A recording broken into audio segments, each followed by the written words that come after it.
Citoyen consul, votre lettre m'a été transmise par le citoyen Leclerc, votre beau-frère, que vous avez nommé capitaine général de cette île, titre qui n'est point reconnu par la Constitution de Saint-Domingue. Le même messager a rendu 2 enfants innocents aux embrassements et à la tendresse de leur père. Mais, quelque cher que me soient mes fils, je ne veux point avoir d'obligation à mes ennemis et je les renvoie à leur geôlier. Les forces destinées à faire respecter la souveraineté du peuple français ont aussi effectué une descente. Elles répandent partout le carnage et la dévastation. De quel droit veut-on exterminer par le fer et par le feu un peuple grossier mais innocent? Nous avons osé former une constitution adaptée aux circonstances. Elle contient de bonnes choses, comme vous en convenez vous-même. Mais il s'y trouve aussi, dites-vous, des articles contraires à la souveraineté du peuple français. En quoi consiste donc cette souveraineté? Quelle est son étendue? Doit-elle être sans mesure et sans limite? Saint-Domingue, cette colonie qui fait partie intégrante de la République française, aspire, dit-on, à l'indépendance. Pourquoi non?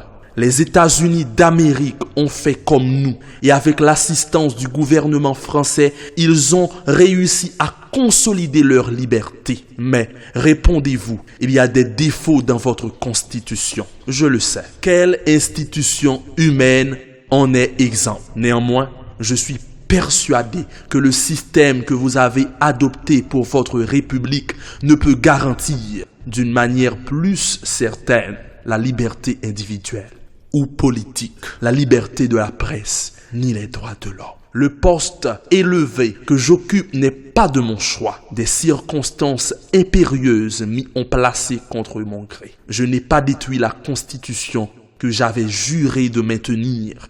Je vis cette malheureuse île en proie à la fureur des factieux. Ma réputation, ma couleur me donnèrent quelque influence sur le peuple qui l'habite et je fus presque d'une voix unanime appelé à l'autorité. J'ai étouffé la sédition, apaisé la révolte, rétabli la tranquillité. J'ai fait succéder le bon ordre à l'anarchie. Enfin, j'ai donné au peuple la paix et une constitution. Citoyen consul, vos prétentions sont-elles fondées sur des titres plus légitimes?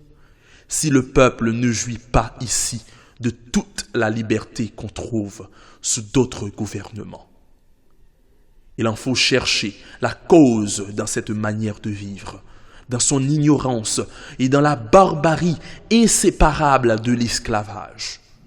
Le gouvernement que j'ai établi pouvait seul convenir à des malheureux à peine affranchis du joug oppresseur.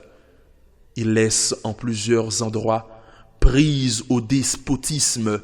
Nous n'en saurions disconvenir, mais la Constitution de la France, cette partie la plus éclairée de l'Europe, est-elle tout à fait exempte de ces inconvénients? Si 30 millions de Français trouvent, comme je l'entends dire, leur bonheur et leur sécurité dans la révolution du 18 Brumaire, on ne devrait pas m'envier l'amour et la confiance des pauvres noirs, mes compatriotes.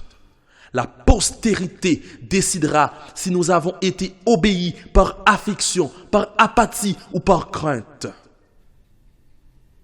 Vous offrez la liberté aux Noirs en disant que partout où vous avez été, vous l'avez donné à ceux qui ne l'avaient pas.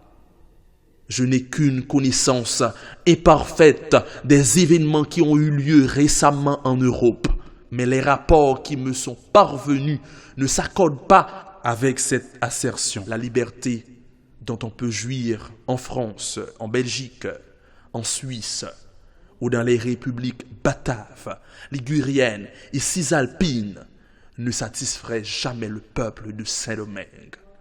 Nous sommes loin d'ambitionner une pareille indépendance. Vous me demandez si je désire de la considération, des honneurs, des richesses. Oui, sans doute. Je ne veux point les tenir de vous. Ma considération dépend du respect de mes compatriotes, mes honneurs et de leur attachement, ma fortune de leur fidélité. Me parle-t-on de mon agrandissement personnel dans l'espoir de m'engager à trahir la cause que j'ai embrassée? Vous devriez apprendre à juger les autres par vous-même. Si le monarque qui sait avoir des droits au trône sur lequel vous êtes assis vous commandait d'en descendre, que répondriez-vous? La puissance que je possède est aussi légitimement acquise que la vôtre. Et la voix unanime du peuple de Saint-Domingue peut seule me forcer à l'abandonner. Elle n'est point cimentée par le sang. Les hommes cruels dont j'ai arrêté les persécutions ont reconnu ma clémence.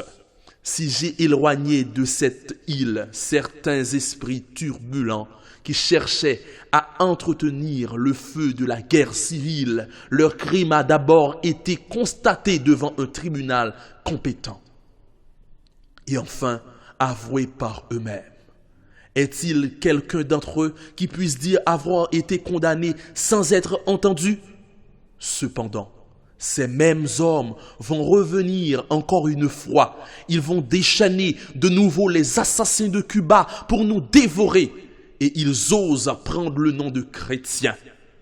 Pourquoi vous étonnez-vous de ce que j'ai protégé la religion et le culte du Dieu créateur de toutes choses? Hélas, j'ai toujours honoré et glorifié cet être plein de douceur dont la parole sacrée n'a que depuis peu trouvé grâce auprès de vous. C'est dans son appui que j'ai cherché ma consolation au milieu des périls et jamais je n'ai été trompé dans mes espérances. Je suis, dites-vous, responsable devant lui et devant vous des massacres qui se commettent dans cette île infortunée. J'y consens que notre sort dépend de sa justice, qu'il décide entre moi et mes ennemis, entre ceux qui ont violé ses préceptes et abjuré son nom, et l'homme qui n'a jamais cessé de l'adorer. Signé Toussaint Louverture, mi-février 1802.